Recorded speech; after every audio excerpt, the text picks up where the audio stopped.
Այո, Հայաստանում անցան խորհրդանական ընտրություններ եւ այն խաղականները, որը փաստացի իրավական առումով գոյություններ, որոշակի փոփոխություններ կրեցին իշխանությունների կողմից, այդ խաղականների փոփոխություն մենք անվանում ենք ընտրախախտումներ եւ կարծում եմ, որ ընդդիմությունը պայքարի մեջ մտնելուց առաջ պետք է հաշվարկեր, որ խաղականների որոշակի փոփոխություն պետք է լինի եւ ինչպես կարողանա չեզոքացնել փոփոխված խաղականները եւ որի լավագույն ցուցիչը պետք է լիներ, որ իշխանությունը չվերարտադրվեր։ Բայց քանի որ իշխանությունը վերարտադրվեց, ես կարծում եմ մեր ժողովուրդը վական ակտիվ մասնակցություն ունեցավ ընտրություններին եւ այդ ակտիվությունը դրսեւորվում է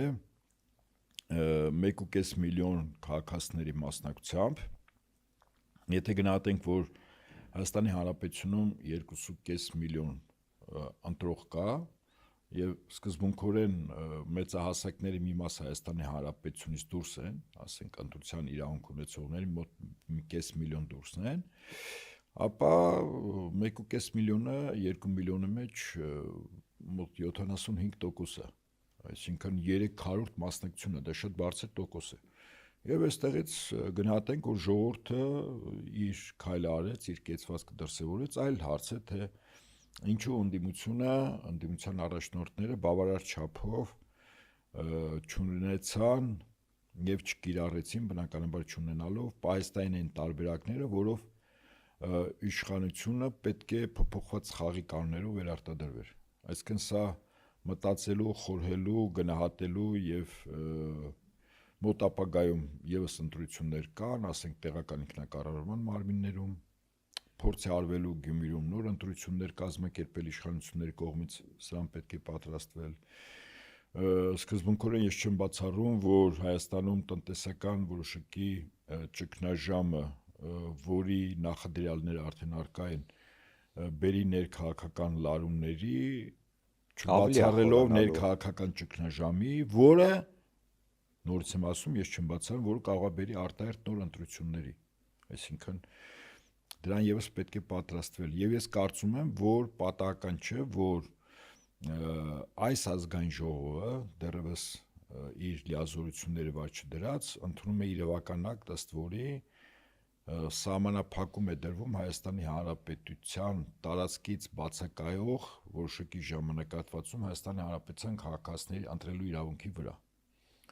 Պարոն Նահապետյան, տեսեք, հետաքրքիր դիտարկում իրականացրեցիք, նշելով, որ հնարավոր են որոշակի զարգացումներ, հատկապես արտահերթ։ Հայաստանի Հանրապետությունը այցելեց Եվրոմիության ներկայացուցիչ Ուրսուլա ֆոն դեր Լայենը, ով շնորհավորեց Փաշինյանին իբրև թե ժողովրդավար ընտրությունների անցկացման համար եւ այսպես ասած հաղթանակի համար, ակնհայտ է, որ Եվրոպան նույնպես տեսնում է, որ այստեղ իշխանությունները ունեն հստակ խնդիրներ եւ ֆոն դեր Լայենը հայտարարեց, որ Եվրոմիության կողմից հայկական ապրանքների 80%-ը մաքսատուրքերից ազատված է լինելու եւ որոշակի դրամական օգնություն, ֆինանսական օգնություն խոստացավ, որ լինելու է։ Այնուամենայնիվ, եթե մենք վերլուծում ենք ներկա իրավիճակը, ակնհայտ է, որ ռեժիմը այս պահին ունի եվրոպական կողմի անթակույց աջակցությունը եւ մենք նաեւ տեսնում ենք, որ ռուսական կողմը չի շնորհավորել Նիկոլ Փաշինյանին, այսպես ասած, վերընտրության համար, ավելին մենք տեղեկացանք, որ տեղի էր ունեցել Փաշինյան-Միշուստին խոսակցություն հեռախոսազրույցի տեսքով եւ մենք նաեւ տեղեկացանք, որ Եկատերինբուրգում նախատեսված էր Փաշինյանի մասնակցությունը որոշակի շատ ցածր մակարդակի միջոցառման, բայց հետագայում պարզվեց, որ այսպես ասած սպիկերների ցուցակից Փաշինյանի անունը հանվել է եւ մենք տեսնում ենք, որ ոչ միայն իր, նաեւ իր մենք տեսնում ենք, որ այդ աշխարհաքաղաքական բախումը, որը որ Փաշինյանը բերել է Հայաստանի Հանրապետության տարածք շատ ավելի կոշտ դրսևորումներ է ստանում եւ դրանից չի շահելու Հայաստանի Հանրապետությունը եւ հայ ժողովուրդը։ Նախ ինչ վերաբերում է Ուրսուլա ֆոն դեր Լայնի Եվրոպական հանձնաժողովի ժողովի նախագահի, որը եւ ինքը եւ իր առավել մոտ շրջապատը իրեն գնահատում է որպես մայրցամաքային Եվրոպայի չթագադրված կայսրուհի։ Այդպես այդ տիկնոջ հավակնությունները շատ մեծ են, հաշվի առնելով որ նախկինում եղել է Գերմանիայի պաշտպանության նախարար, թեև փայլուն կերպով ձախողել են գործը, որին լծված էր, բայց խնդիրը դա չի։ Խնդիրն այն է, որ այն խոստումները, որ իրենք տալիս են Հայաստանին, նաև իր շուրթերով, ոչ միայն, բայց այս պահին իր, դրանք ընդամենը խոստումներ են։ Ինչու եմ ասում, որովհետև Փաշինյանը հույս ուներ, որ եվրոպական որոշակի կառույցներ լինի դա օրենսդիր կառույցը, թե գործադիր կառույցը, Հայաստանի պահով պետք է ինչ-որ իրավական ակտեր ընդուներ, որով առարկական ազդակ կլներ Հայաստանի օրվա իշխանություններին, որ Եվրամիությունը ճանապարհային քարտեզ ունի Հայաստանին դարձնելու սկզբից ասոցիացված անդամ, հետո Եվրամիության անդամ։ Դա չկա։ Երկրորդ Փաշինյանը հույս ուներ, որ Ռուսաստանի կողմից վարվող տնտեսական քաղաքականությունը, որը հետևանք է քաղաքական որոշումների, Հայաստանում տնտեսական որոշակի ճգնաժամ է առաջացնում եւ Փաշինյանը հույս ուներ, որ եվրոպական երկրները գործնականում գետնի վրա պետք է գոնե 1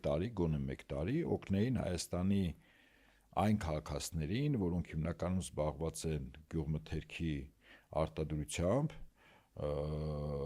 տնտեսվարող սուբյեկտներ կան, որոնք վերամշակում են, նաև խմիչքների արտադրություն, որ հիմնական 98% շուկան Ռուսաստանն է հանձնում, եւ